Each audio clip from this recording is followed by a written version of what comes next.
दोस्तों नमस्कार। आज हमारे साथ हैं बेहद खास मेहमान बिहारी बाबू राजेश कुमार। एक नमस्कार।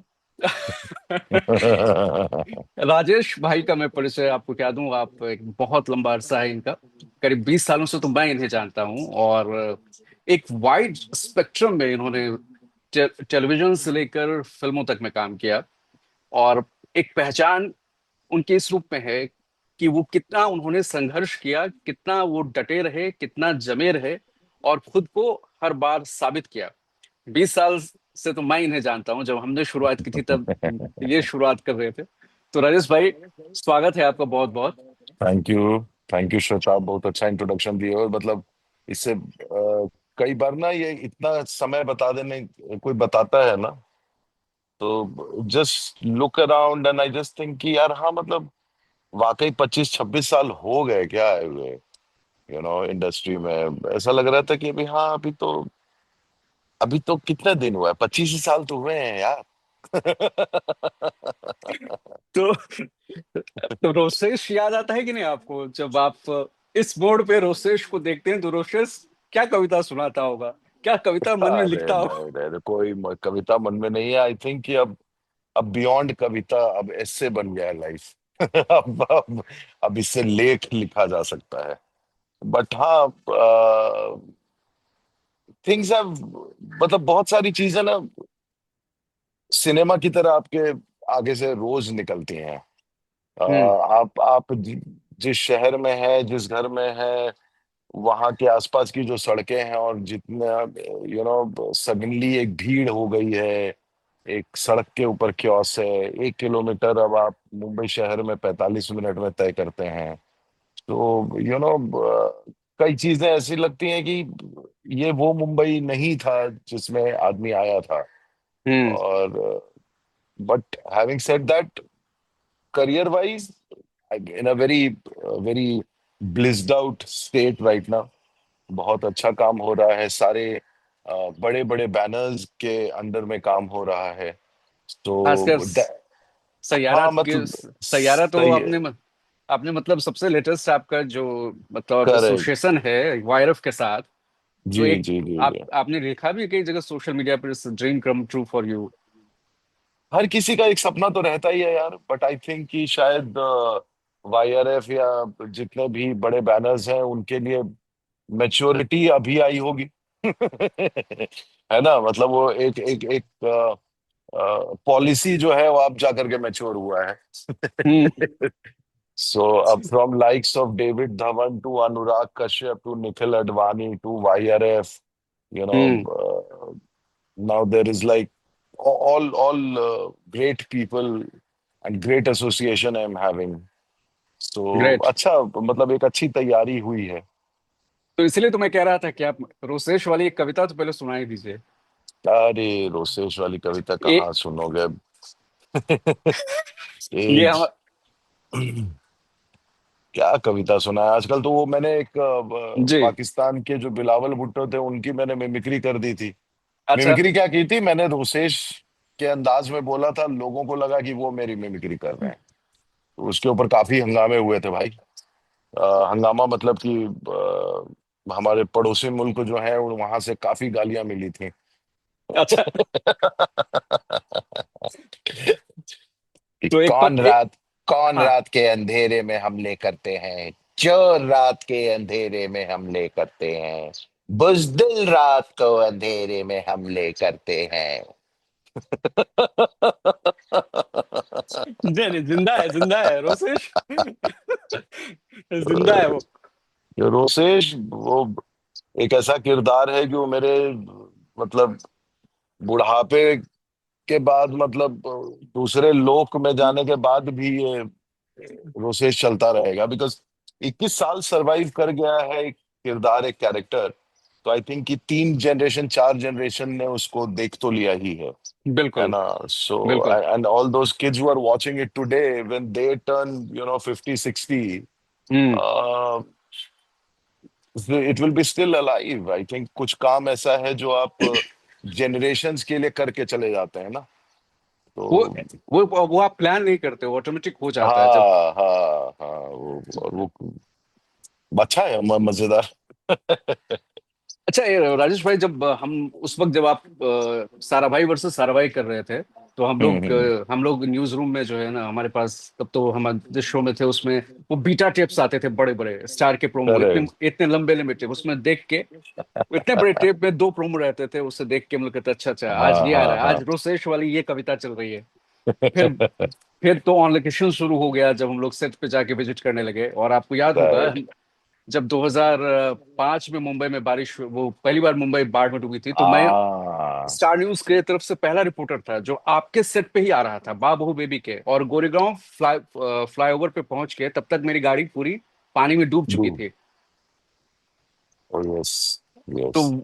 वो उस वक्त का दौर था जब हम बाबू बेबी को कवर करने फिल्मिस्तान आते थे, वो गोरेगांव स्वाति वाले, स्टूडियो, हाँ, स्वाति स्टूडियो पे, स्वाति स्टूडियो, हाँ जेडी हाँ। और उनके साथ। तो वो दौर अभी भी मतलब एकदम, क्योंकि हमारी शुरुआत थी तो वो कभी हम भूल नहीं सकते। और करेक्ट करेक्ट करेक्ट। आपकी भी शुरुआती दिनों के थे, शुरुआती सालों के कि वो हाँ वो बात। मतलब वो आफ्टर सारा भाई बाबू बेबी वाज देयर, जो यस। आ, मतलब नॉर्मल किरदार हो गया था, क्योंकि रोसेश एक किरदार था और सडनली आपको एक नॉर्मल किरदार करने का मौका मिला था, तो वो जरूरी भी था मेरे लिए करना, बिकॉज एक तो वो हेड्स ऑफ प्रोडक्शन था, सो वो हम्म। जो बिलीव है उनके राइटिंग में, उनके क्रिएटिविटी में, तो कभी आपने शक नहीं किया, कभी सवाल नहीं किया। दूसरे, एग्जैक्टली। आपकी नई नई शादी हुई थी और ये इमीडिएटली आपको काम मिल भी रहा था, तो पैसे की भी आप जरूरत थी। हम्म। हम्म। और एक स्टार प्लस का शो होना, और इमीडिएटली आफ्टर केबीसी आना, तो बहुत सारी चीजें जो थी ना उस प्रोजेक्ट को। और वो प्रोजेक्ट भी बहुत अच्छा था यार, इनफैक्ट अभी भी बहुत सारे फैंस हैं जो उसी नाम से जानते हैं। मेरे लिए वो इसलिए भी करना जरूरी था क्योंकि तब मुझे लग रहा था कि शायद रोसेश बहुत हिट हो जाएगा और मैं टाइपकास्ट हो जाऊंगा, तो इसके पहले कुछ नया पीपल करता हूँ। रिकॉग्नाइज कि अच्छा ये आवाज नहीं है, एक्टर और आवाज ये है, ये हम्म। उसने ऐसे एक्टिंग की है। बट रोज चूंकि सारा भाई उतना फेमस नहीं हो पाया था, हिट नहीं था, तो बाबू बेबी में उसका बहुत मुझे मतलब सारा भाई का डिसएडवांटेज बाबू करते वक्त नहीं हुआ। वो तो बाबू वगैरह खत्म हुआ आई थिंक 2008-9 के बाद, suddenly Sarabhai took over everything. Hmm. But hmm. Then thankfully I was getting good work, उस समय टेलीविजन में काफी अच्छे शोज किए वो, मिसेस मिस्टर शर्मा इलाहाबाद वाले, yes yes yes. Comedy circus के कितने 100 एपिसोड कर लिए होंगे। हनुमान भी बनते थे आप, या मैं अगर भूल रहा हूँ, हनुमान या हनुमान नहीं, माइथोलॉजिकल मैंने कोई सा भी नहीं किया था, अकबर बनता था मैं। अकबर, ओके। अकबर था वो, उसमें कॉमेडी सर्कस में अकबर बीरबल का जो गैग अच्छा। करते थे, मैं और राजीव निगम।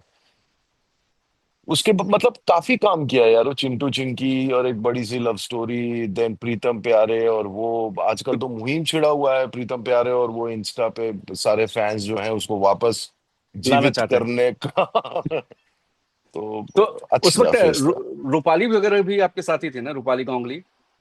रूपाली के साथ फिर सारा भाई के बाद दोबारा काम नहीं कर पाया अच्छा। मैं। अच्छा, सारा भाई के बाद दोबारा काम नहीं, ओके। हाँ हाँ हाँ हाँ हाँ। तो रूपाली। आज कैसे कैसे। आज मतलब कहा कि आज रूपाली भी एक प्रॉपर लाइमलाइट में है, वो स्टार प्लस के शो की लीड है, और वो शो हम्म। बहुत अच्छा कर रहा है। तो राजेश भाई, आप ये बताइए कि 20 सालों में आपने कहा कि आप ऐसे हम्म। लिख सकते हैं, तो 25 साल, आप 25 साल, 25 साल 20 साल में, तो तुम्हें 20 हुए। साल तो हमारा हुआ है जी। तो 25 सालों में जब आप एक सिल्वर जुबली आपने मना ली है एंटरटेनमेंट इंडस्ट्री में, क्या है आपकी लर्निंग्स, जो आपको सुन रहे हैं लोग, कि लर्निंग्स क्या है, आप किसके टर्निंग पॉइंट्स मानते हैं? बाकी के आगे हम चर्चा करेंगे, लेकिन पहले इस पे बात करें। हम्म। अभी आपको बहुत अच्छे काम मिल रहे हैं, अभी आप वायरफ की फिल्म में नजर आ रहे हैं, बहुत सारे के एक हम्म। बाद एक प्रोजेक्ट आपके आने वाले हैं जिसमें आप जी नजर जी आ जी। रहे हैं। कैनवास हम्म। बढ़ गया है। लेकिन वो जो हम्म। दौर था जो जिसमें आप राजेश हम्म कुमार जो है वो पिता के रोल में भी हैं, असल जिंदगी में दो बच्चों के बाप तो हैं ही, अब पर्दे हम्म। पे भी आने लगे हैं और बहुत मेच्योर हो गए, क्योंकि जिंदगी में बहुत कुछ सीख के आगे बढ़े। तो hmm. What are the turning points that you feel कि ये इन्होंने मुझे मेच्योर बनाया या ग्रो किया? यार आई थिंक कि I matured with my age. It was not that कि मैं 30 की उम्र में या 40-35 की उम्र में मैं एक बड़े बच्चे का बाप बन रहा हूँ। जब मैं 40 का था तो उस समय भी ये था कि when I was playing father, I was playing father to 8 year old kid, 10 year old kid, तो हम्म। जैसे जैसे मेरे बच्चे बड़े हुए हैं, जैसे जैसे उनकी उम्र बड़ी हुई है, उस हिसाब से आई थिंक कि कहीं ना कहीं जैसे जैसे एज बढ़ा है उस हिसाब से किरदार मिले हैं। ऐसा नहीं हुआ है कि सडनली आप 25 की उम्र में, जैसे डेली सोप का एक हमेशा एक डर होता है ना, बिल्कुल। कि 2 साल हम्म। चला और सडनली आपको एक लीप लेना पड़ा, एक जंप लेना पड़ा। Exactly exactly. तो that fortunately did not happen. So अब 50 की उम्र में जब आपका बच्चा भी अब 17-18 साल का हो गया है, तब आप 18 साल 20 साल के बच्चे के फादर का रोल कर रहे हैं, तो वो बिलीफ भी आता है, कन्विक्शन भी आता है। आप अगर आपके मुंह से बेटा निकलता है तो वो जेन्युइन बेटा निकलता है, इसलिए नहीं निकलता है कि अरे हम्म। यार, मतलब अब बड़ी जल्दी बाप बन गए, है ना। वो वाले जोन में नहीं घुसे हैं। और इस फेज की एक और खासियत ये है कि bouquet of characters I am doing hmm. Right now. जैसे। सो बुके ऑफ कैरेक्टर्स, अभी निशांची आ रही है अनुराग कश्यप की, तो okay. That has a different role. Then अभी 12 तारीख को मन्नू क्या करेगा एक आ रही है, तो वो तो खैर फादर वाले सीक्वेंस में मैं कह रहा हूँ कि वो तीसरे नंबर और आखिरी नंबर की फिल्म है। But when you see a Freedom at Midnight, I am playing Liaquat Ali Khan, Pakistan first prime minister. Then एक और फिल्म है आने वाली है, ओ माई डॉग, यू नो अमित राय जिन्होंने ओ माई गॉड बनाई थी, उनकी एक फिल्म आ रही है, उसमें आई am playing a villain. So there is सो उस दौर और इस दौर को अगर मैं, मतलब व्हेन यू आर सेइंग ना कि क्या सीखा और क्या जर्नी हुई है, मुझे लगता है कि बहुत सारे किरदार छोटे पर्दे पर आप जब काम करते हैं ना रोज, 30 दिन महीने में, हम्म। तो ना पकड़ बहुत अच्छी हो जाती है। मतलब it's a very good learning ground when it comes to technical side of it. Television में भी फॉर्चुनेटली मुझे लगता है कि मैंने कुछ 30-35 अलग अलग किरदार किए होंगे, and hmm. Not one character resembles the other character, जहाँ पे लैंग्वेज से लेकर के, बॉडी लैंग्वेज से लेकर के, भाषा, गेटअप, यू नो एक प्रॉपर एक कैरेक्टर बनाया है हमने। मतलब ऐसा नहीं हुआ है कि इस शो में भी वही दिख रहे हैं, अगले शो में भी वही दिख रहे हैं। एग्जैक्टली, वैरायटी दिखिए। वैरायटी दिख रही, तो अब वो हम्म। वैरायटी का जो कॉन्फिडेंस है ना, जो हम्म। उस समय किया करता था, now with that confidence of doing variety of role is helping me find a different role in Bollywood now. मतलब ओके। यहाँ पे भी जो फिल्म मेकर्स हैं, और so they are giving you, they are experimenting with you, कि अगर अगर वो अनुराग कश्यप की फिल्म में वो मुझे अगर जिस किरदार में देख रहे हैं, पहलवान के किरदार में या जो भी है, वो अलग है, ओ माई डॉग में अलग है, निखिल जी के इसमें फ्रीडम एट मिडनाइट में अलग है। सो तो मुझे लगता है कि छोटे पर्दे से बड़े पर्दे का जो ट्रांजिशन हुआ है ना, हम्म। उसमें अब एक्सपीरियंस जुड़ गया है, एक्सपर्टीज जुड़ गई है, और बहुत सारी चीजें ना अब परफॉर्म करने के लेवल पे सहज हो गई हैं।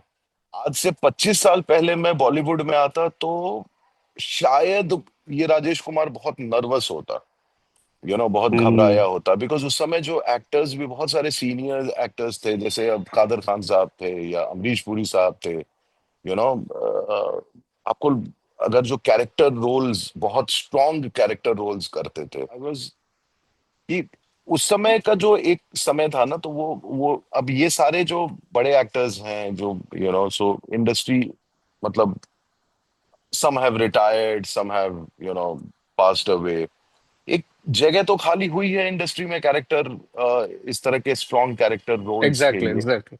यस। एंड आई थिंक कि उस वो जो टेलीविजन का दौर था, उसने अब के दौर के लिए मुझे शायद प्रिपेयर कर दिया है, where with age, you are maturing in a different way, and people are accepting you now as the way you are. मतलब अगर सैयारा भी देखेंगे तो सैयारा में जैसा मैं हूं वो उसी को यूज किया गया था, है ना। बिल्कुल। इनफैक्ट उसकी जो कास्टिंग भी हुई थी बहुत फनी तरीके से हुई थी। मैं और मेरी वाइफ हम लोग लंच कर रहे थे और across the table I saw there were like 20-25 people sitting together lunch में। एंड मैंने वाइफ को बोला कि ये शायद एड वैड वाले लोग होंगे। एंड बस इतनी ही बात हुई। और मैं वहां से निकला हूँ, घर की तरफ आ रहा था, फोन आता है कि ऐसा ऐसा एक रोल है, मोहित सूरी की फिल्म है और उसमें ये किरदार है, तो अगर आप टेस्ट कर सकेंगे तो। मैंने कहा बिल्कुल, because it was something new for me also, तो आई वांटेड टू नो। तो हम लोग टेस्ट करने चले गए, टेस्ट किया और उसके बाद एक दिन के बाद ही कंफर्म हो गया। और हम्म। एक हफ्ते के बाद मोहित के साथ मीटिंग थी। उसमें ये हो गया कि जैसे ही मिलने के लिए गए तो मोहित ने बोला कि सर पता है आपकी कास्टिंग कैसे हुई। मैंने कहा कैसे। बोले आप अपनी वाइफ के साथ लंच कर रहे थे। मैंने कहा हाँ। तो हाँ। वहां पे हम लोग, आप 20-25 लोग थे। मैंने कहा अच्छा वो तुम लोग थे। तो बोला कि हाँ सर हम लोग उस समय बैठे हुए थे और उसी समय वहां से कास्टिंग एजेंसी से आया था कि there is this actor called Rajesh Kumar, should be testing for father's role. He said he is sitting right across me. तो क्या लग रहा है sir, should we call him. हो या call him, is perfect for the role. Perfect. तो तो ऐसे हो जाता है अब कि thankfully because of good characters like Rosesh and good work in television, that recognition is of your talent is there now in Bollywood. तो अब जो है, जैसे आपने जिक्र किया कि जैसे कैरेक्टर्स रोज ही हम्म प्रोमिनेंटली आपने किए हैं और टेलीविजन ने आपको प्रिपेयर कर दिया है आपने, क्योंकि टेलीविजन मतलब एक फैक्ट्री कहते हैं उससे, कि डेली सोप करना मतलब फैक्ट्री में काम करना है। हाँ आपको हाँ फटाक हाँ। से देना है, फटाक से इतने टाइम में, उस वक्त का डेडलाइन है कि शो जाएगा, ऑन एयर होना है, एपिसोड्स जाने हैं, करना ही करना है, बहुत ज्यादा ब्रिलियंट बनने की जरूरत नहीं है, टू द पॉइंट हम्म करो। और तो आप हर एंगल से वाकिफ होते हो और बहुत तेज काम होता है। और जब हम्म आप फिल्म फिल्म में आते हो तो उतना ही इत्मीनान होता है, कंप्लीट रिवर्स गियर में चलता है मामला। हम्म हम्म तो अब इससे पहले कि मैं ओटीटी पे आऊं, ओटीटी के अपॉर्चुनिटी की हम्म बात करूं, हम्म मैं ये जानना चाहता हूं कि अब सक्सेस किसी प्रोजेक्ट की, जैसे टेलीविजन में एक हम्म सीरियल अगर शुरुआत के 4 हफ्ते अच्छा नहीं करता है तो उसके बाद लगभग तय हो जाता है कि वो कितने दिन चलेगा। हम्म उसी उसी तरह आप प्रोजेक्ट में एक बॉक्स ऑफिस सक्सेस या कलेक्शन कितना फर्क डालता है आपके लिहाज से, बतौर एक्टर आपके लिहाज से, क्योंकि ऐसे बहुत सारी मतलब लोग हैं जो एक्टिंग करते हम्म हैं तो लेकिन प्रोजेक्ट दो ही लीड पे ही टिका हुआ जाता है। अभी भी परसेप्शन यही है कि लीड हम्म ने परफॉर्म हम्म किया, जैसे अब हम्म सैयारा फॉर एग्जांपल, या कोई भी हम्म मल्टीकास्ट, तो उसका हम्म। कितना आप प्रेशर रहता है या नहीं रहता है उस सक्सेस का। यार सी, अगर मैं उसको बतौर कैरेक्टर आर्टिस्ट देखूं कि मैं जो जिस तरह के रोल्स कर रहा हूं, फिल्म का सक्सेस और फेलियर का दारोमदार शायद वो डायरेक्टर और जो मेन एक्टर है उनके ऊपर होता है। अगर आप सपोर्टिंग कास्ट में हैं so it hmm. Does not affect us in terms of work, but who doesn't want to be part of a hit film successful or a project. successful project? So yes. whenever you choose a project, whenever you do a project, you always have this in mind कि यार ये इतना बड़ा banner है, इतने director है, इतने अच्छे डायरेक्टर हैं, इतना पैसा प्रोड्यूसर लगाया है, so somewhere hmm. this film will work and eventually it has to work, you know. And thankfully all the film which I have done till now, चाहे तेरी बातों में उलझा दिया मैंने शाहिद कपूर के साथ जो किया था, that worked, you know। उसने भी कुछ 150-200 करोड़ कमाए थे। ये तो खैर 600 करोड़ कमा गई। अभी मन्नू क्या करेगा एक रिलीज हो रही है। इसने तो वार 2 को पीछे कर दिया, मतलब कहाँ किससे उम्मीद थी कि वार 2। डेफिनेटली, बिकॉज बिकॉज कहानी अच्छी थी यार, कंटेंट अच्छा था। अच्छा इंडस्ट्री में ना, मतलब वो कारण खैर हम लोग बाद में आएंगे, बट वो जो प्रेशर है ना कि फिल्म, मतलब आप उसके हिस्सा हैं और फिल्म अगर नहीं चलती है तो मुझे नहीं लगता है कि supporting actors get affected by that kind of thing, because any which ways you are in a supporting role, there are chances of supporting role turning out to be so good if a film is successful. कई बार बहुत अच्छा किरदार आपने किया होता है लेकिन फिल्म नहीं चलती है, तो तो भी उस बात का एक मलाल रह जाता है कि यार यार बिल्कुल। लोगों ने देखा ही नहीं, then it doesn't translate in your favour.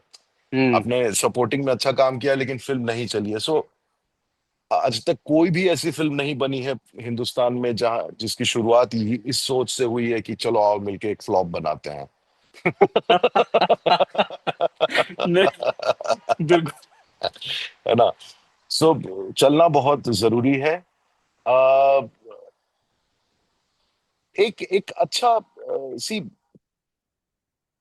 मैं ये और भी कहीं पे कह चुका हूं कि बहुत ही डेमोक्रेटिक है फिल्म इंडस्ट्री, लेकिन हायरार्की भी है।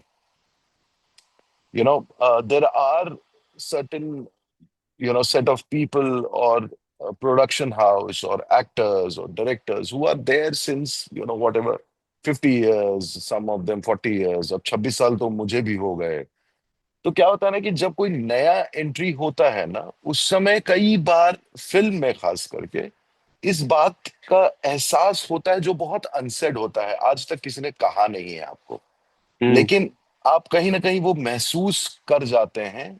बिकॉज जैसे एक सिंपल सी बात बताऊं श्वेताब, कि अगर किसी के घर पे तुमको डिनर के लिए बुलाया जाता है और हम्म। डाइनिंग टेबल पे जब खाना लगता है, तो तुम्हें अपने आप पता चल जाता है ना कि ये दो कुर्सी पे नहीं बैठना है। हम्म। वो होस्ट की कुर्सी होती है ना, जिन्होंने हम्म। तुमको बुलाया है। जैसे हम्म। सेंटर ऑफ चेयर पे, टेबल पे तुम नहीं बैठोगे, तुम पहले वाले पे एक साइड बैठ रहे हो तो दूसरे साइड, अगर आप अपनी वाइफ के साथ गए हो तो you would prefer her to sit next to you rather than sitting opposite to you. Hmm. है ना, बिकॉज आप ये मान लेते हो ना कि भाई ये आगे की दो कुर्सियां जो हैं ये होस्ट की हैं, बाकी गेस्ट की हैं। हमारी इंडस्ट्री में थोड़ा ये है, फिल्म इंडस्ट्री में ये हम्म। थोड़ा सा अनसेड तरीके से है कि जहां पे वो दो कुर्सियां आपको छोड़नी पड़ती हैं। क्यों?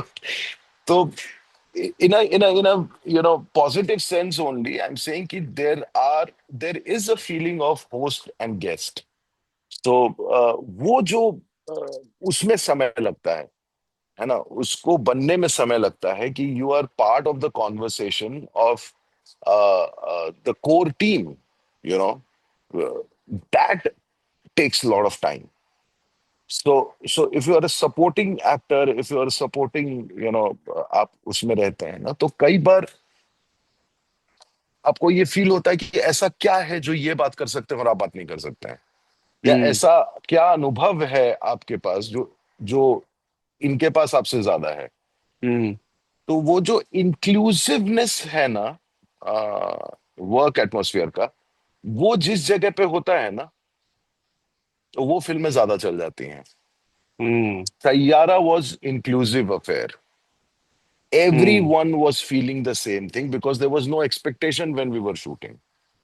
So I personally feel कि when a known person is doing it, if he or she also does it with no expectation, but make the whole set and the art feel very inclusive, that same vibe will be felt by the audience when they are watching the film।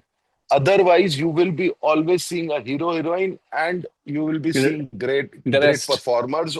The rest में great performers, great actors, great हम्म। everything।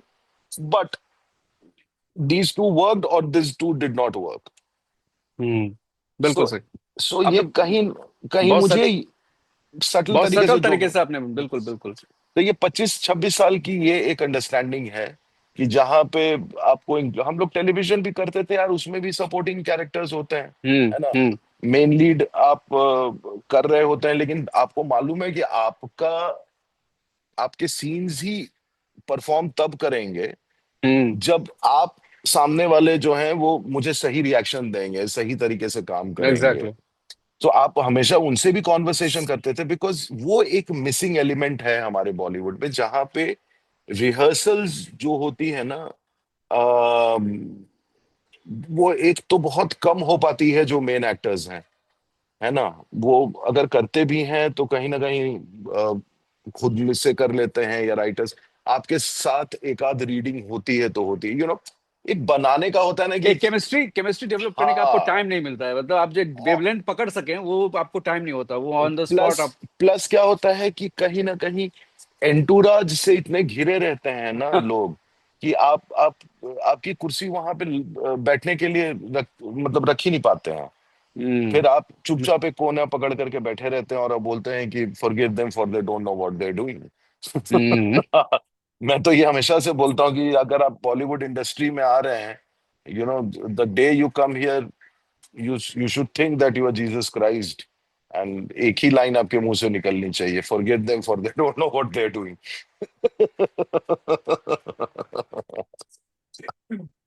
बस but it ये ये मतलब बहुत कम ratio है। Over the time क्या हुआ है कि हर किसी को ये समझ में आ गया है कि सिक्स पैक एट पैक एब से फिल्म नहीं चलती है। कंटेंट चाहिए होता है, परफॉर्मेंसेस चाहिए होती हैं, सिर्फ सॉन्ग और डांस से चीजें नहीं चलती हैं। सैयारा उसका बहुत बड़ा एग्जाम्पल है। एग्जाम्पल है, यस। सारा कुछ अच्छा गाना होता, लेकिन अगर आहान ने और अनीत ने अच्छा परफॉर्म नहीं किया होता, जितनी ही खूबसूरत राइटिंग थी और द सेटअप था, कुछ भी वर्क नहीं करता if they would not have perform. So they did not give audience one moment also to say that अरे यार फिल्म तो अच्छी हो जाती, लड़के और लड़की अच्छे परफॉर्म कर जाते। तो आपको वो मौका ही नहीं दिया इन्होंने ना। So I think now exactly. We so now Bollywood, our industry is, going through that transition of accepting the fact that you need to be, you know there for everything, then only it will work. अब वो स्टारिज्म वाला वो phase जो है ना, वो थोड़ा सा अब फेड आउट हुआ है। You are known, you are appreciated, people do, your fans will घेरो यू, लेकिन अब वो बहुत कम मात्रा में होगी कि आपके घर के नीचे भीड़ लगेगी, हर अभी संडे को। हाँ, जो एक इक्का दुक्का लोगों के साथ होता है अब। बस बस बस बस बस वही कह रहा हूँ, हर संडे को अब घर पे भीड़ लगाने वाले लोग या वैसी फिल्में या वैसी कहानियां अब नहीं बनेंगी। नहीं बन रही। अब बतौर एक्टर, जैसा एक जो ट्रेंड सेट हुआ कि पहले क्या था राजेश भाई, कि जब हम थे तो कुछ खास टेलीविजन प्रोड्यूसर्स थे जो एक तरह से अपने आप को गॉड फादर या गॉड मदर समझते थे, और अभी भी हम्म समझते हैं, लेकिन अब फौज बहुत ज्यादा, कंपटीशन हर जगह बढ़ गया है।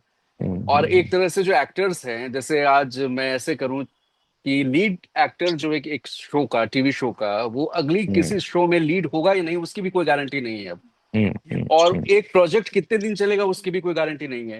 हम्म तो अब मैं आता हूँ ओटीटी पे। ओटीटी से के आने के बाद मोनोपोली जो है हम्म बतौर प्रोड्यूसर्स की, और मोनोपोली हम्म जो है हम्म इंडस्ट्री में, जो किसी एक्टर को जो कि वो फील करता है कि नहीं नहीं मैं ही लीड करूंगा या मैं इसी के लिए हूँ, लेकिन वो हम्म बहुत कुछ कर सकता है, लेकिन उसके पास अपॉर्चुनिटी मिलेगा नहीं। लेकिन ओटीटी आने के बाद, जबकि फिल्म हम्म स्टार भी कर रहे हैं, टीवी स्टार भी कर रहे हैं, कितना चेंज आपके पर्सपेक्टिव में आपके लिए आया ओटीटी से आने के बाद? क्या आपको फायदा हुआ? उसके बाद फिर हम आपके एक्टर से किसान बनने पर आएंगे। डेफिनेटली फायदा तो ये हुआ है कि ओटीटी का एक स्पेस जो है वो कहीं ना कहीं अ, बहुत थिएटर भी है। मतलब हम्म। जहाँ पे आप एक प्रिपरेशन जो है ना, एक कैरेक्टर को लेकर के, कहानी को लेके, टेबल रीड को लेकर के, वो 8 एपिसोड 10 एपिसोड की जो कहानी कही जा रही है ना, वहां पे एक्टर्स जो जितने भी आ रहे हैं इस समय, एक तो बहुत मंझे हुए लोग आ रहे हैं, ठीक है। ओटीटी में क्या है और फिल्म में, दोनों में एक सबसे बड़ा जो फायदा होता है कि अगर आप उस मोमेंट में अच्छा परफॉर्म नहीं किया, आपके पास सुधार का मौका नहीं है ना। हम्म। जैसे टेलीविजन में तो फिर भी क्या है कि आप आज एक दो सीन खराब हो भी गया 12 में, तो आप हम्म। इग्नोर हो जाते हो। हम्म। फिल्म में तो अनंत अनादि के लिए छपने वाले हो, यस यस यस। है ना। बिल्कुल बिल्कुल। ओटीटी में भी आप एक बार छपा तो छपा, हम्म। अब सुधार का मौका नहीं है, वो 8 पे ही आपको कहानी कहनी है। सो हम्म। आई थिंक कि प्रोफेशनलिज्म कह लो, कास्टिंग वाइज कह लो, जो इस मोनोपोली की तुम बात कर रहे हो, वो तो डेफिनेटली इसलिए भी ब्रेक हुआ है बिकॉज मीडियम ज्यादा हो गए। हम्म। मोनोपोली तब होती है जब आपके पास अब मीडियम कम हो। अगर हमारे पास जब सिर्फ थिएटर, जब जब सिर्फ सिनेमा हॉल था, तब गिने चुने लोग ही थे, है ना। उस समय प्रोड्यूसर्स थे या उनके अपने क्या क्या बोलते थे उन लोगों को, डिस्ट्रीब्यूट। मतलब स्टूडियोज स्टूडियोज हाँ, उस समय स्टूडियोज। जो, हाँ, राजकमल स्टूडियो और मोहन स्टूडियो, ये स्टूडियोज हुआ करते थे, वहां पे फिल्में बनती थी। अब क्या है कि मीडियम इतने सारे डिजिटली अवेलेबल हो गए हैं आपको, कि अब मुझे फर्क ही नहीं पड़ता। मेरा कंपटीशन अब यशराज है ही नहीं। मेरे कंपटीशन में अब टी सीरीज नहीं है, या टिप्स नहीं है, या हम्म। रिलायंस नहीं है। बिकॉज अब आदमी, हर आदमी सेल्फ रिलायंट हो गया है। उसको अगर उसका एक प्रोजेक्ट जो है वो किसी तरह से amazon या नेटफ्लिक्स या सोनी लिव या जियो हॉटस्टार पे नहीं आता है, वो अपना, अगर उसको उसको कॉन्फिडेंस है कि यार मेरे प्रोजेक्ट में दम है, वो यूट्यूब पे लॉन्च कर देता है। टीवीएफ उसका सबसे बड़ा एग्जाम्पल है। हम्म। करेक्ट। एक यस। तो आप मीडियम आधारित जो एक बात थी ना, उसमें मोनोपोली थी, अब वो मीडियम आधारित चीज रही नहीं। Everyone who thinks that they are capable of and creatively are not heard, at नहीं the right place. मुझे हाँ उसमें यही बोल। ऐड करना चाहता था कि पहले ये क्या था कि अगर आपके प्रोड्यूसर से किसी का ईगो हर्ट हो गया तो कहता था मैं सीरियल बनाता रहूंगा, तुम्हें तो ले लूंगा नहीं। हाँ हाँ। तो अब एक्टर क्या करेगा भाई? एक्टर के पास तो अब चार दुकानें चल रही हैं, प्रोडक्शन हाउस, उसके पास वो बड़े चैनल से लिंक्ड है। अब आपको एक हम्म। किसी को काम नहीं दिया क्योंकि उसके प्रोड्यूसर को ईगो हर्ट हो गया कि नहीं नहीं इसे काम ही नहीं देना है, तो कल को वो बेदखल कर सकता था और उसने बहुत करियर खराब भी हुआ एक तरह से। जैसे हम्म। टीवी पे फिल्मों में अगर जो बेजार हो गए या नहीं चल पाए, उन्हें टीवी ने सहारा दिया। और बहुत टीवी हम्म। वाले ऐसे रहे जो टीवी से निकल के फिल्म में आए, लेकिन बहुत लोग हम्म। ऐसे रहे जो यहाँ सक्सेसफुल हुए लेकिन प्रोड्यूसर से नहीं बनी, तो थोड़ी देर के लिए लाइमलाइट से दूर जाना पड़ा, ओझल हो गए क्योंकि अब ऑप्शंस ही नहीं थे। लेकिन अब तो ऐसा नहीं है, अब तो हर जगह को ढूंढा जा रहा है, एक्टर्स ढूंढे जा रहे हैं कि आइए भाई मेरे प्रोजेक्ट से जुड़िए। और प्रोड्यूसर जो कल एक बना रहे थे, आज सैकड़ों खड़े हैं लाइन में। हाँ हाँ। सो आई थिंक कि, see, money is there in the market, है ना। Creativity, good creativity, good writers, good directors, good actors, सारे लोग हैं। uh, मतलब एक एक तरफ मैं ये कह सकता हूँ कि सी, अब दो श्रेणी में भी एक्टर बट गए हैं। हम्म। एक एक सेलेबल एक्टर्स हैं, एक बैंकेबल एक्टर्स हैं। ओटीटी अच्छा। जो है बैंकेबल एक्टर्स की भरमार है ना। ओके। जहाँ पे जिनकी तस्वीर देख करके, या जिनके ट्रेल प्रोमो देख के, या ट्रेलर देख करके तुम एक बार सोचोगे कि यार अरे ये लोग हैं, इसमें एक बार देखते हैं। देखते हैं, और एक बार जब देखना शुरू किया तो खत्म ही नहीं होते हैं। करेक्ट। और सेलेबल एक्टर में हमेशा ये रिस्क रहता है कि फिल्म थिएटर तक पहुंच जाती है, या ओटीटी तक पहुंच जाती है, बिक जाती है, लेकिन आप, वो फिल्म चलेगी कि नहीं चलेगी is always doubtful. Hmm. So, so I think this is a very right time where the sellable actor should also become bankable, and bankable actor should also become sellable. सो अच्छा। ये जो एक एक हुआ करता था ना हमारे टाइम पे, हमारे टाइम पे क्या मतलब, अभी भी जो हम लोग पहले देखते थे 70s 80s 90s में, कि आप अमिताभ बच्चन आपको डॉन में भी दिखते हैं, और अमिताभ बच्चन आपको ऋषिकेश मुखर्जी के चुपके चुपके में भी दिखते हैं। सो सो इस तरह का अभी वो फेज है, कि जहां पे एक तरफ बहुत अच्छी कहानियां कही जा रही है, और एक तरफ मसाला मूवीज भी बन रहे हैं। So you are catering to anyone and everyone. 144 crore आबादी है यार। सबको देखने का, सबका निश है अपना, सबको अपनी अ- पसंद से चुन अगर लेता है। अगर अगर अगर 1 करोड़ ने भी आपकी फिल्म देख ली, तो आप 100 200 करोड़ 300 करोड़ तो वैसे ही कमा लेते हो भाई। सही बात। 200 रुपए का तो टिकट है ही। तो उससे 200 200। 300, तुम तो 144 करोड़ का वन 1 करोड़ कितना परसेंट हुआ होगा? Not even 1%। Not even 1%। Salman ने कहा है ना कि हमारी हमारी लोग जो है, जो 3 3 करोड़ से 5 करोड़ लोग पिक्चर देख ले तो हमारी सबसे सुपर डुपर हिट हो जाती है करेक्ट पिक्चर। करेक्ट। स्क्रीन ही नहीं है, उतनी स्क्रीन नहीं है। सो ये चीज अब लोगों को समझ में आ रहा है, तो इस वजह से people are using YouTube as a platform.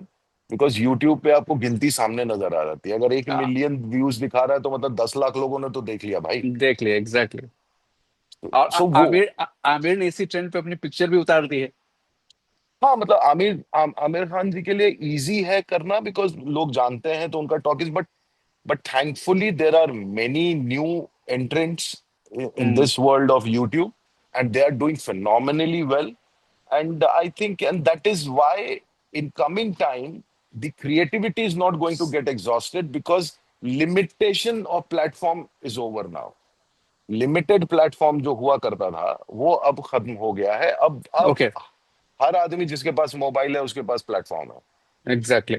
तो अब आप ये बताइए बतौर एक्टर, चूंकि अब आपको अभी भी काम के लिए आपके पास काम चल कर आता है, या अभी भी जो कास्टिंग एजेंट्स जो बन गए हैं जो खुद एक्टर बनना चाहते हैं, हाँ हम्म। जैसे म्यूजिक डायरेक्टर है वो खुद सिंगर ही बनना चाहते हैं, लेकिन वो बनते हैं म्यूजिक डायरेक्टर पहले, लेकिन फिर बाद में वो सिंगर में ही ट्राई करते हैं। तो कास्टिंग एजेंट्स जो हैं वो जो प्रोफेशनली जिन्होंने सेट किया, और बहुत एक्टर्स मानते हैं कि उनके आने से जो है ना हमारी एक तरह से जो एक भेड़चाल होती थी ऑडिशन के नाम पे, वो एक्टर्स को एक इज्जत मिलने लगी है यस उनके yes.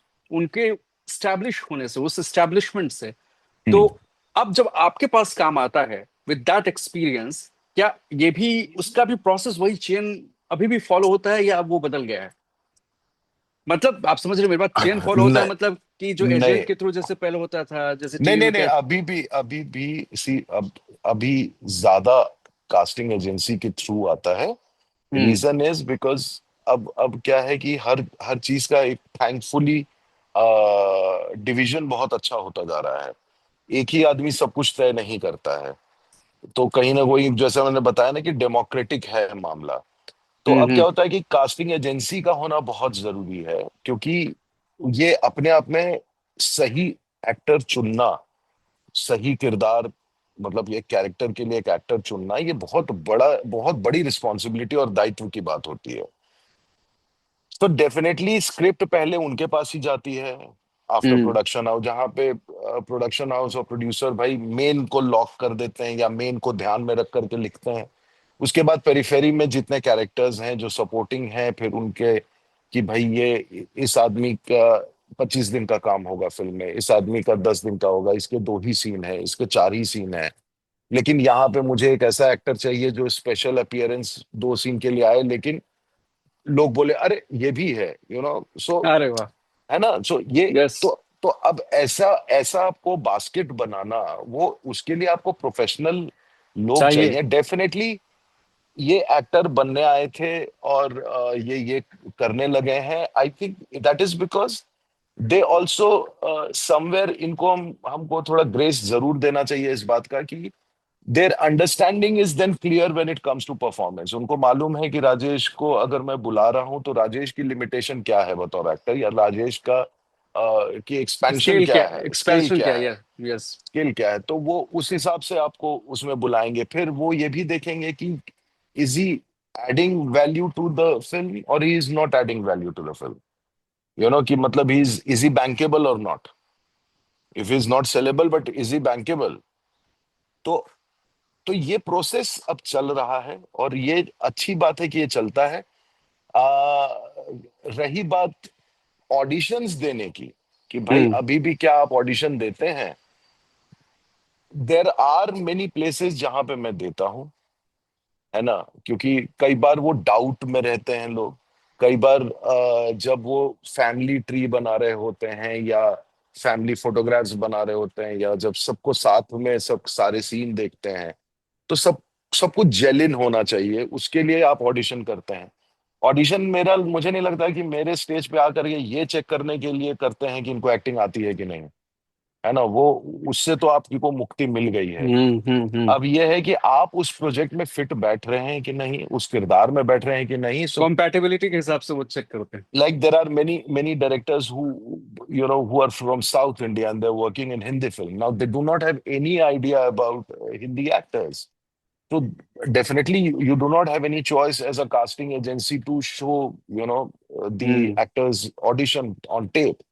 You call it audition, you call it introduction, or you call it क्या बोलते हैं उसको, स्क्रीन तुम टेस्ट। उसको, हाँ मतलब एक लुक टेस्ट के तौर लुक पे भी टेस्ट देख के, सके। हाँ। तो वो होना बहुत जरूरी है और अच्छी बात है कि वो अभी भी हमारे इंडस्ट्री में चल रहा है। एंड ये जितना कॉरपोरेट होता जाएगा उतना अच्छा है। और बहुत सारे कास्टिंग एजेंसीज हैं, तो यहाँ भी मोनोपोली जैसा कुछ नहीं है। कुछ नहीं, ओके, थैंक गॉड। सो हाँ, so thankfully everyone is getting the kind of you know films they deserve as casting agency also, कि भाई मेरी फिल्म में ये स्केल है, इस स्केल को इस तरह के कास्टिंग एजेंसी ने हैंडल किया है XYZ ने, तो ये उनके पास जाएगा। भाई मेरे पास इतने छोटे बजट का ये है, तो इस कास्टिंग एजेंसी का budget fits my hmm. Movie hmm. Budget, तो इनके पास जाएगा। So I think this that's how it works यार। अच्छा, अभी अब आते हैं आपको सवाल पे जिसका आप बहुत बार जिक्र किया है और बहुत बातें लोगों ने आपसे की है। मैं इसको, इस सवाल को ऐसे दुखूंगा कि एक बार अमिताभ बच्चन बड़े सुर्खियों में आ गए थे जब उन्होंने बाराबंकी में जमीन खरीदी थी, और उसके बाद वो पुणे में जमीन खरीदी किसान बन के, तो लोग चौंक गए कि अमिताभ बच्चन कब किसान बन गए। अब सुहाना खान ने अ, अलीबाग में एक जमीन खरीदी किसान के नाम पे, उसकी जांच हो रही है। नाना पाटेकर किसानी करते हैं, उनके फार्म हाउस में मैं गया, उन्होंने बहुत अच्छे से रोटी और ये खिलाया, और पूछा कहाँ से हो, तू बिहार से है? मैंने कहा हाँ मैं बिहार से हूँ। अरे तू बिहार से है? उस वक्त हिंदी मराठी विवाद बहुत चल रहा था। तो एक पाटेकर साहब को मैंने खुद खेती करते देखा, और एक राजेश कुमार है बिहारी बाबू, जो एक्टिंग छोड़ छाड़ के किसान में स्टार्टअप, ये क्या स्टार्टअप था और कैसे ये आया, ये आइडिया कैसे आया? नहीं नहीं, आइडिया वाज वेरी, बिकॉज आप अवेयर हो जाते हैं और आप अपने एजुकेशन को अगर एक पर्पस भी दे देना, तो बहुत सारी चीजें आप एज अ मनुष्य इस योनि में आप कर सकते हैं। अगर आप घोड़ा होते तो आप सिर्फ सवारी उठाते, या आप एक ही काम होता ना आपका। जी जी जी। आप गधे होते तो आपका एक ही काम होता। तो आप जब इस ह्यूमन फॉर्म में हैं, आप मल्टीटास्क कर सकते हैं, आपकी एजुकेशन आपको सपोर्ट करती है, आपके अवेयरनेस आपको सपोर्ट करती है। तो अगर आप अपने आसपास देखें और कुछ चीजें हैं जो ओवर द पीरियड धीमे धीमे धीमे धीमे खत्म हो रही है, और आप उसके प्रति जागरूक नहीं हो रहे, जब बहुत बारिश हो जाती है तब आपको रियलाइज होता है कि अरे यार बाढ़ आ रही है, इतने लोग मर गए, हाहाकार हो गया। बारिश रुकी है, उसके बाद आप भूल जाते हैं कि बाढ़ की त्रासदी क्या है ना, कि क्यों बाढ़ में हर साल बाढ़ आती है, हर साल उफान उठता है, हर साल इतने गांव बह जाते हैं, हर साल बादल फटता है। Why it is not the way it was, it is becoming bad to worse every year, but we are not aware. That is the problem. So जब ये अवेयरनेस आपको कहीं ना कहीं से मिलती है, तब आपको लगता है कि अब समय आया है कि आप सही कदम उठाएं, और सिर्फ अपने लिए ना सोच करके अपने आने वाली जनरेशन के बारे में रियली सोचे। हर चीज हम चाहेंगे कि सरकार सोचे तो गलत है यार, है ना। हम्म। तो मुझे ये लगा कि भाई सदगुरु ने वो रैली फॉर रिवर किया, सेफ सॉइल किया, बहुत जागरूकता फैलाई इस मामले में, मिट्टी को लेकर के, मिट्टी के ऑर्गेनिक कंटेंट को लेकर के, कि उसमें किस तरह से उर्वरक शक्ति जो है वो खत्म होती जा रही है, कैसे मिसयूज ऑफ केमिकल हो रहा है, बहुत सारी चीजें जो है ना वो आपको जागरूक कर गई।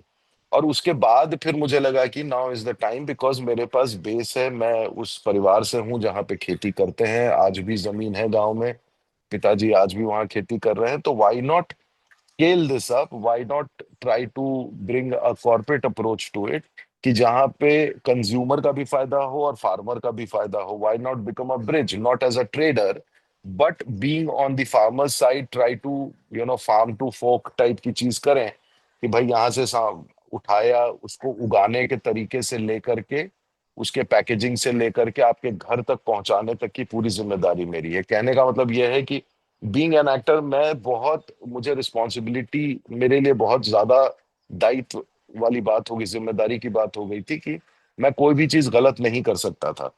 क्योंकि अगर मैं आपके घर पे फूल गोभी दे रहा हूँ और मैं क्लेम कर रहा हूँ कि भाई ये नेचुरल तरीके से उगाई हुई है, ऑर्गेनिक से भी बेटर है, और आप उसको लैब में दे दें और पता चले कि उसमें बहुत सारा केमिकल आ रहा है, सो आप मेरा कॉलर पकड़ना मेरे लिए, आप लोगों के लिए इजी है, कंज्यूमर के लिए इजी था। तो I wanted to take up that challenge, कि where people should realize that if an actor, a celebrity has jumped into farming, now at least you should be assured of the fact that the farmers are doing a right way of cultivation. तो वैसा एक group बना था, वैसे जो क्रांतिकारी विचार वाले लोग थे किसानों में, जिन्होंने ऑर्गेनिक और केमिकल दोनों ही रास्ते बंद कर दिए थे अपने लिए। उनके घर वाले या उनके गांव वाले कहते थे कि सठिया गया है, पागल हो गया है, जो सिर्फ गाय के गोबर पे और गौमूत्र पे खेती करने निकला है।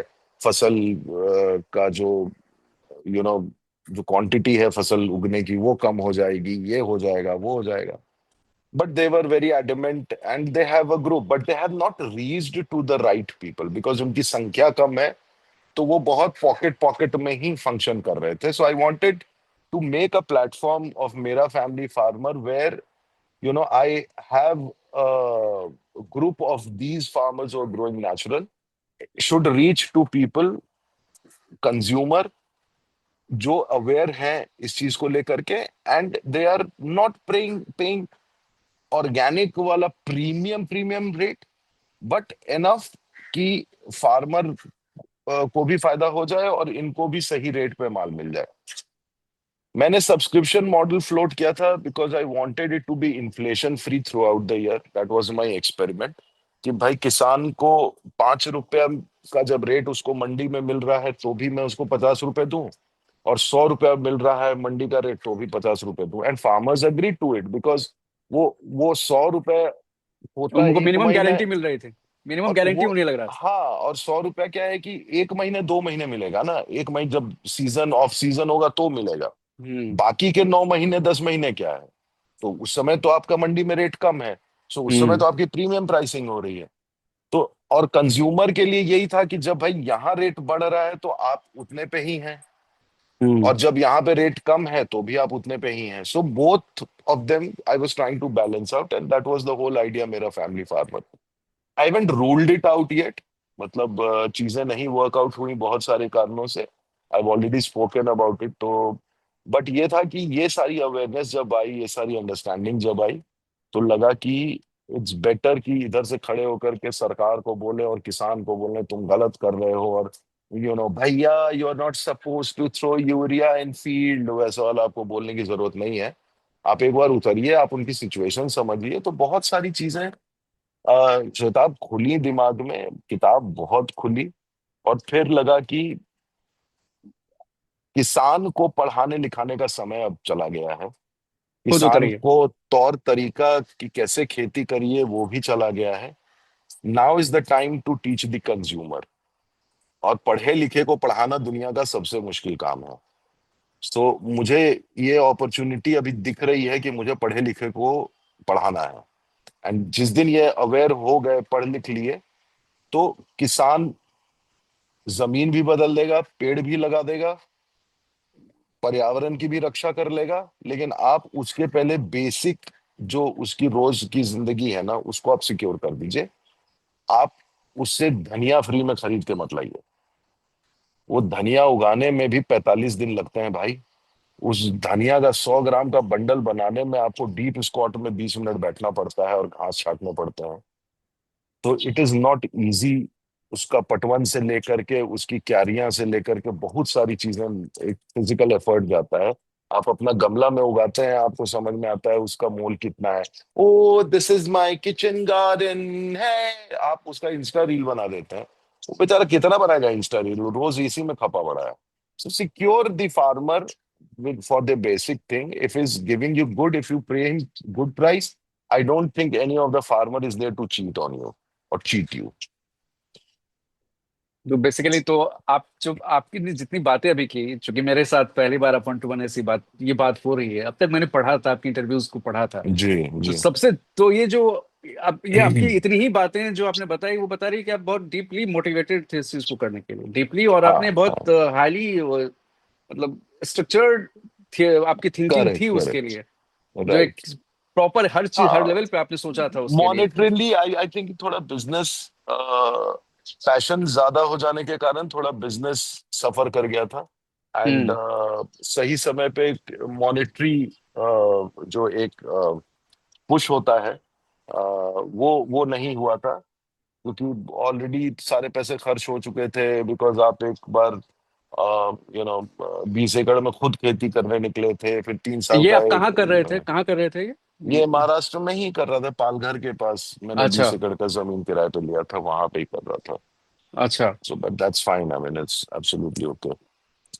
आप उस एक्सपेरिमेंट से मतलब आप उसकी सीख क्या है, क्या आप वापस आप इसको सही डिसीजन मान रहे थे? ऑब्वियसली अभी जितना। सीख ये है कि बहुत सारे लोग जब बोलते हैं कि हमें भी खेती करने का मन होता है, तो मैं उनको बोलता हूँ कि आपका शरीर, हमारा शरीर खेती के लिए नहीं बना है. कारण यह है कि अब अचानक से हमको कोई अगर 50 की उम्र में बोले कि यार कारपेट बना दोगे क्या, यू नो बुनाई करके कारपेट बना दो, तो आप नहीं कर सकते हो ना। तो कुछ चीजें हैं जो आप बचपन से सीखते हैं, आपकी कंडीशनिंग वैसी होती है, आपका मसल मेमोरी उस तरीके से हो जाता है। लेकिन तो मैं बहुत लोगों को अब यही समझाता हूँ कि it's good to have your own farm house for your own self, but if you want to really do farming, really work for the community, it's better कि आप जिस भी फील्ड में हैं आप उस एक्सपर्टीज के साथ कूदिए कि मैं अपने इस particular, me being engineer, how can I be of help to the farmers, me being doctor, how can I be help to the farmers. आप अपने प्रोफेशन को छोड़ करके उस, अब being me being an actor, how can I be helpful to farmer because I can give them eyes, I can give them consumers, I can bring consumers to them, I can make people aware about the way they are farming। तो वो मेरा एक contribution है। सो ये 7 साल का जो 5 साल 7 साल का जो की जो एक सीख है, वो यही है कि बहुत कुछ है प्लेट पे करने के लिए। आप अपने एक्सपर्टीज को छोड़ करके मत आइए, आप अपने एक्सपर्टीज के साथ आइए, and then you see you it will work for everyone. आपने 5-7 साल दिए थे उस पे? हाँ हाँ बिल्कुल। 7 साल दो मतलब एक्टिंग एक्टिंग एक्टिंग बिल्कुल 5 छूट साल दिया तो था? एक्टिंग छोड़ ही दिया था मैंने, 5 साल तो एक्टिंग छोड़ ही दिया था। ओहो, ये मतलब कि 2017 के बाद से एक आध छोटा मोटा यहाँ वहाँ किया होगा, हम्म। एक्सक्यूज मी मैडम वगैरह किया था, बट 2017 से खेती शुरू कर दी थी। फिर 2022 में जा करके मतलब फाइनली चीजें जो है वो वापस एक्टिंग में आया था। Okay, now all set to roll in this field only, right?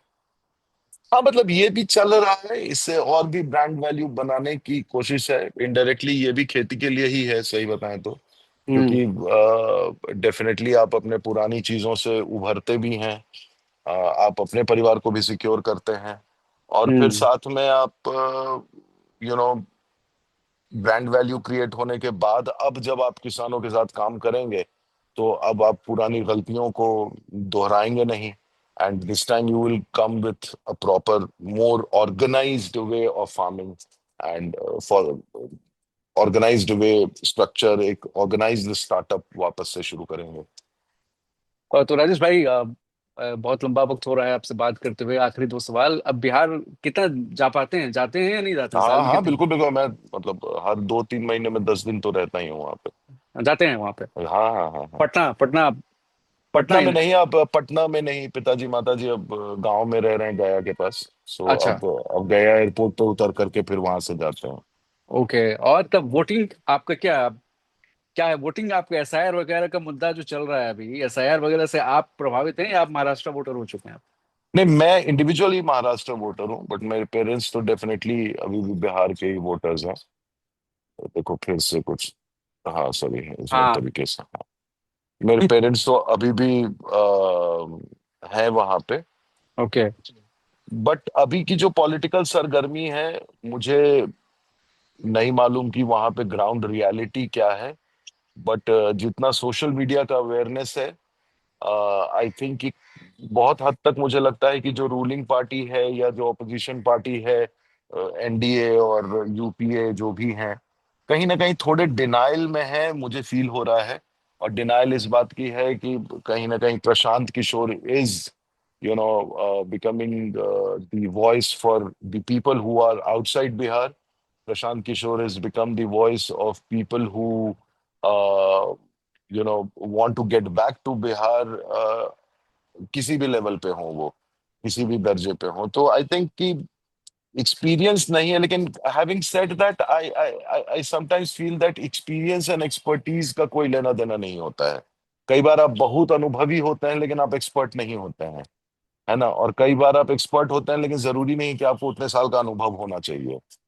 तो प्रशांत किशोर, आई थिंक कि he is expert, and politically जो लास्ट 2-3 सालों में उन्होंने पदयात्रा वगैरह की है, हिज उन्होंने experience is his experience is in comparison, मुझे लगता है कि 20 साल ज्यादा ही होगा लोगों से जो एक्टिव पॉलिटिक्स में है, क्योंकि आप ग्राउंड रियलिटी में वो चेक कर रहे हैं ना चीजों को।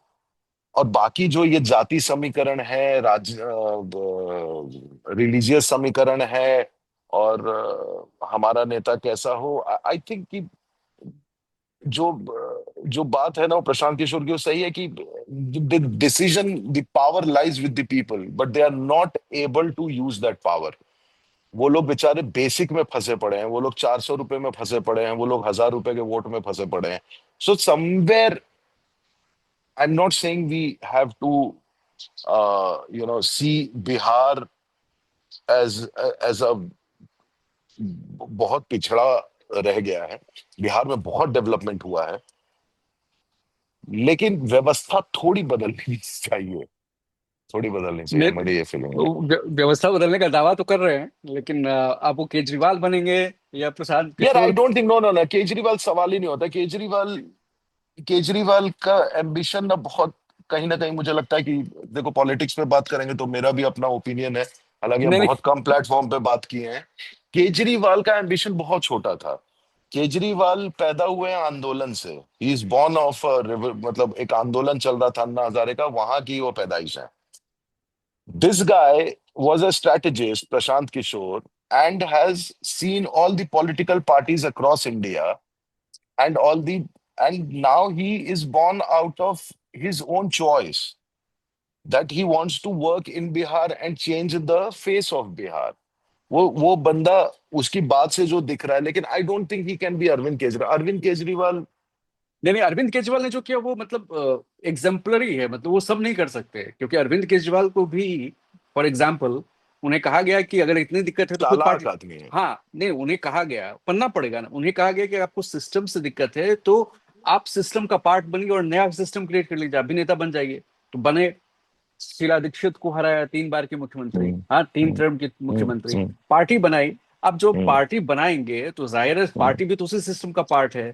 तो एक हम्म, पार्टी में जो गड़बड़ी है वो आपकी पार्टी में भी आएगी।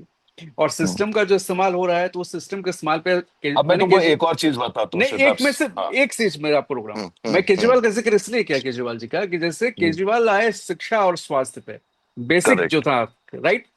और करेक्ट। और प्रशांत किशोर का भी पिच जो है वो शिक्षा और स्वास्थ्य पे शिक्षा भी है। है। हम्म, और तीसरी बात जो है वो कॉमन है, जिससे केजरीवाल शराब के मुद्दे पे चले गए। हाँ, हम्म, परसेप्शन ऑफ पॉलिटिक्स में शराब घोटाला में चले गए क्या, और प्रशांत किशोर कह रहे हैं हम पावर में आएंगे तो सबसे पहले जो बैन किया हुआ है ना नीतीश बाबू ने, इसको खत्म कर देंगे।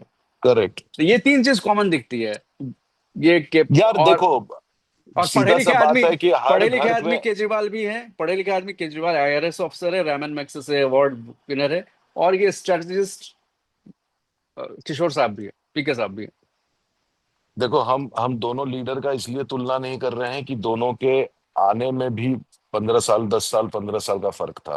करेक्ट, 15-20 साल पहले जो राजनीति हमारे यहाँ हुआ करती थी और आज जो राजनीति हो रही है, इसमें जमीन आसमान का फर्क है। आज हमारे पास सोशल मीडिया का इतना पावर है कि इस समय तुम नेपाल की पॉलिटिक्स से भी अफेक्टेड हो। करेक्ट। एग्जैक्टली। सो बिहार सो नेपाल। इस बॉर्डर सेम है, या जो भी नेपाल में जो भी इस समय हो रहा है, यू आर अफेक्टेड। कि मतलब सोशल मीडिया बैन कर रहे हैं, फिर एक वो चल रहा है, फिर नैरेटिव करप्शन की तरफ जा रहा है, फिर आप एक्स प्राइम मिनिस्टर की वाइफ को जला करके मार रहे हो। So I I think there is, the world is changing way too fast than people can handle it right now, because of social media awareness बहुत ज्यादा आग लगी हुई है। नाउ द थिंग इज कि बेसिक कुछ इश्यूज तो हैं बिहार में ना, जिसको एड्रेस करने की आवश्यकता है, अगर वो शिक्षा ही सही। क्योंकि वो आदमी कह ही रहा है ना कि भाई, जब तुमको वो बात बोलता है, अच्छा, ही is not saying against anyone, he saying कि लालू प्रसाद से अच्छा पिता तो कोई हो ही नहीं सकता है कि अपने 9वीं फेल तेजस्वी को भी चीफ मिनिस्टर बनाने में लगा हुआ है। सो वो अपने बच्चे के बारे में सोच रहा है। आप सोच रहे हैं क्या अपने बच्चे के बारे में? भाई मोदी जी ने नैरेटिव ही बंद कर दिया भाषण में अपने। वो मेरे सामने ही हुआ है, वाज देयर इन बिहार, जब वो पूरा बोधगया आए हुए थे। वहां नैरेटिव पूरा चेंज हो गया है कि हमने यहाँ से वंदे भारत शुरू की है, जो आपके लड़कों को लेकर के सूरत जाएगी। तो एग्जैक्टली, बोला कि भाई सहरसा से ट्रेन शुरू की है जो गुजरात जाएगी, लोगों को, मजदूरों को भर के। करे। तो आप परसेप्शन क्या क्रिएट कर रहे हैं? So if you understand those things, I think those points have been highlighted in this particular election. Whether it will translate into vote, it doesn't matter.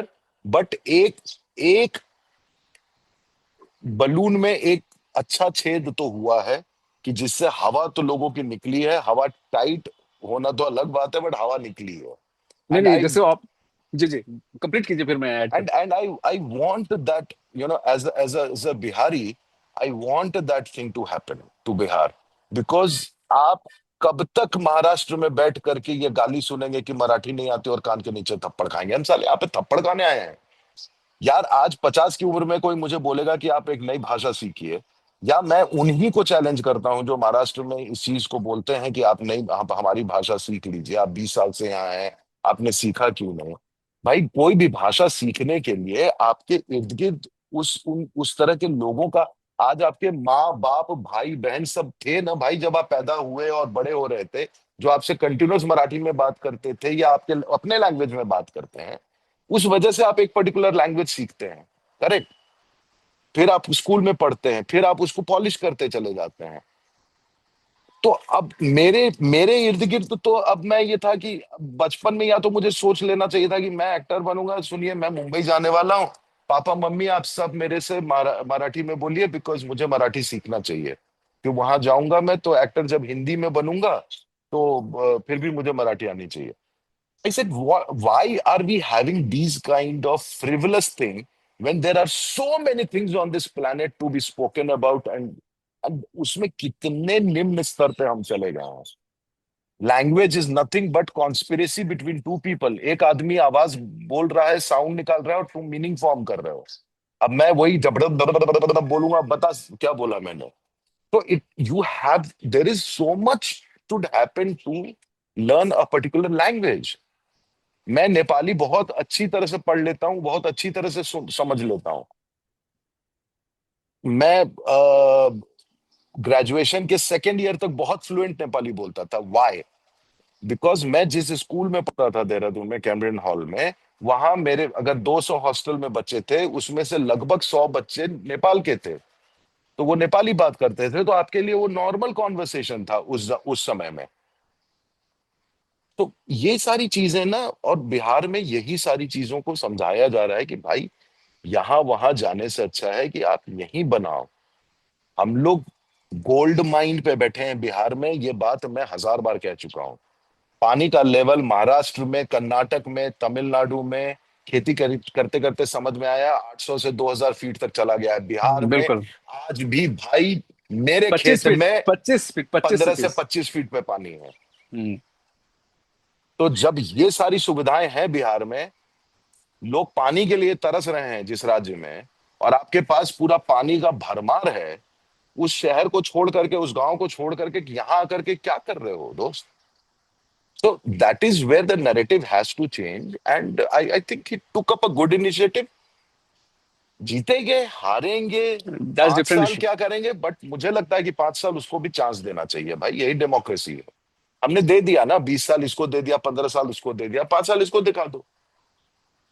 मतलब आपको ऑफर मिलेगा, वो तो ढूंढ रहे हैं कर्मठ मैं कार्यकर्ता, तो बिल्कुल कर्मठ। तैयार हूं। मैं आज भी तुम्हारे सामने तुम्हारे चैनल पे पहली बार बोल रहा हूं, I am very much interested in going in politics, because politics needs people who are aware rather than people who are only self centred. जिस दिन आप अपने बारे में सोचना छोड़ेंगे, आप दूसरों के बारे में सोचेंगे। जिस दिन आप दूसरों के बारे में सोचेंगे, दूसरे अपने आप आपके बारे में सोचेंगे। So first of all, farming was something which made me realize that I'm ready to be selfless, ready to be inclusive, and ready to work for the community and for the betterment of society. I've realized that, and the same feeling, same thought I can be in politics. I'm telling you, and I can work much better. क्या बात है, क्या बात है। तो राजेश भाई, आपने बहुत दिल से बात की, बहुत अच्छे से बात की, सुकून से बात की, और सही बात, सही मायने में अ, जो किसानी को लेकर है, जो मैंने आपको जो क्वेश्चन ही पूछा था कि एक टैग होता है, लोग ग्लैमर और एक स्टारडम अचीव करने के बाद किसान का टैग भी लेने के लिए कुछ ऊपर नीचे करते हैं, ऐसी खबरें आई जो बाद में कुछ गलत भी ये साबित हुई, लेकिन पुराने नैरेटिव थे यार, पुरानी हाँ। कहानियां हैं। लेकिन अब आपने जिस अंदाज में किया है वो एक अलग पर्सपेक्टिव है, और इतनी Yeah, बहुत व्यापक चर्चा हुई, और आपने वो जो अनुभव शेयर किए हैं वो एक दिल का अनुभव है, वो किसी की स्क्रिप्ट की लाइन नहीं है जो किसी से कोई उठा के कहीं बोल दे। correct, जो correct, correct. जो फील करता है वही बता सकता है। True, true, true. आखिरी, आप आप पॉलिटिक्स में जाने को भी तैयार ही हैं? प्रशांत जी अगर इंटरव्यू देखेंगे तो प्रशांत जी को भी हम कोशिश करेंगे भेजो कि भेजो, मैं तो मतलब राजेश जी बिल्कुल तैयार है फ्लाइट पकड़ हाँ के आने के। हाँ, बिल्कुल बिल्कुल, हम तो अपने पूरे पूरे एरिया में हम खड़े हो जाए, हमको कोई दिक्कत नहीं है। अरे यार सुनो, वो कोई दिक्कत नहीं है, हार जीत is a very immaterial thing, but मैं जब अपने गांव में भी जाता हूँ ना भाई, आप जो जो दरिद्रता देखते हैं, जो गरीबी देखते हैं, जिस तरह से लोग रह रहे हैं, आप देखते हैं, कब तक आंख बंद करके चलोगे यार? आई am not saying that I am the one कि भाई, जो अगर गरीब आदमी बैठा हुआ है, पैसे की जरूरत है, तो आप गए और आपने सांता क्लॉज बन करके आपने 1,000 2,000 दे दिया, you can't do that. But you can at least work for people, with people around that area, for the betterment. आज आज सब कुछ है, मतलब क्या अवेलेबल नहीं है आपके पास? आज आज पूरी, 7 बिलियन का population is one tap away. आपकी एक कही हुई बात आज लाखों करोड़ों लोग तक पहुंच जाती है। व्हाई नॉट बिल्कुल। Use this medium in a better way and change the world for our children यार। यहाँ आज आज जितने लोग जो हमको हमारे ऊपर शासन कर रहे हैं, जो 60 साल के हैं या 70 साल के हैं, 75 साल के हैं, 80 साल के हैं, they are not realizing their life is over, their zeal is over, their enthusiasm is over. They are, just counting days. They want to be active, but their actively चीजों को बदलने की प्रवृत्ति जो है वो उनके अंदर धूमिल हो गई है। They are not realizing the impact of the age they are under in. और जहां 60% आपका पॉपुलेशन साल आज यंगस्टर है, 25 साल है, 30 साल के सारे बच्चे हैं, इनके लिए निर्णय लेने वाला आदमी 80 साल का क्यों होना चाहिए भाई? 50 साल का होगा ना, तो होगा कि मेरा इमीडिएट बाप की उम्र के तो हो। पैट्रियार्की क्यों कर रखे हो भाई कि घर जो दादा ही जी चलाएंगे? नहीं, दादाजी के रेस्पेक्ट है, बट स्टेयरिंग चेंज करो ना, किसी को और को ड्राइविंग फोर्स में बनाओ, बैठो, आपका विजडम दो, बट आप एक्टिव मत रहो। नेपाल में तो कुछ ऐसा ही हो रहा है अभी फिलहाल। Which is very right, in terms of in terms of very right कहने का मतलब भाई इसको कंट्रोवर्शियल मत बनाना, which is very right in terms of कि अवेयरनेस अवेयरनेस दैट हमारे हित में क्या हो रहा है, हमारा अगला 40 साल कैसे सिक्योर हो रहा है किसी एक पॉलिटिकल डिसीजन से, वो बहुत मायने रखता है कि वो आज के युवा को समझना पड़ेगा। खाली स्टेज पे खड़ा होकर के भाषण, हम ये कर देंगे, ये हो जाएगा, और वो उन्होंने ये किया था। Why are we talking about emergency 1977 in 2025? How does it impact my life? Tell me one thing. ये पूरी बहस जो है कलाकार से एक राजनेता की तरफ जा रही है। No, because you are human. आप जो बोल रहे हैं श्वेता, वो आपने एक आदमी को एक ही शब्द में ढाल दिया कि ये जर्नलिस्ट है, ये एक्टर है, ये एक्टर ये नहीं कर सकता, एक्टर ऐसा कहाँ बोला? नहीं नहीं, यू ऐसा आर नहीं है। Here, what I am yes saying, I yes. Am here as a life, I am yes. Here as a life, I am here as a human, so बिल्कुल। I can be anyone. भाई देवी देवता के 10 हाथ क्यों होते हैं मूर्ति में? इसलिए नहीं कि 10 हाथ का मतलब ये होगा कि भाई वो एक्स्ट्रा पावर आ गया है। 10 हाथ का मतलब हमेशा ध्यान रखना, ये कभी किसी ने नहीं बताया होगा। 10 हाथ का मतलब होता है कि जैसे ही आपने ह्यूमन फॉर्म लिया ना, आप मल्टीटास्क कर सकते हैं। यही है हमारी देवी देवता का, इसलिए 10 हाथ दिखाते हैं। And that is what I am trying to tell you. So it is about how much aware I am, how much ready I am, and believe me, कोई भी रॉकेट साइंस नहीं है दोस्त। यही है मुद्दा, बस। शुक्रिया बहुत बहुत राजेश भाई, बहुत बहुत अच्छा चलो, लगा आपसे बात करके। बिना और कंट्रोवर्सी बनाए सारी चीजों को पहुंचवा नहीं देना मैं जहां पहुंचाना है। ये एज इट इज है। ये एज इट इज है क्योंकि ये रॉ ही है, हम रॉ ही हाँ, ये करेंगे, ये हमारा अभी फंडा रॉ का ही है। चलो और ठीक है। आपकी बात बहुत अच्छी लगी क्योंकि आप 20 साल के बाद जो हम मेरा जो 20 साल का अनुभव है उससे राजेश कुमार ने बहुत जीवन के बहुत रंग देखे हैं। और बहुत अच्छे से आपने बात की राजेश भाई, दिल से बात की, बहुत बहुत शुक्रिया आपका और थैंक यू, हमारी शुभकामनाएं आपके थैंक यू हर श्वेता, क्षेत्र के लिए। Thank you so much. Thank you, thank you.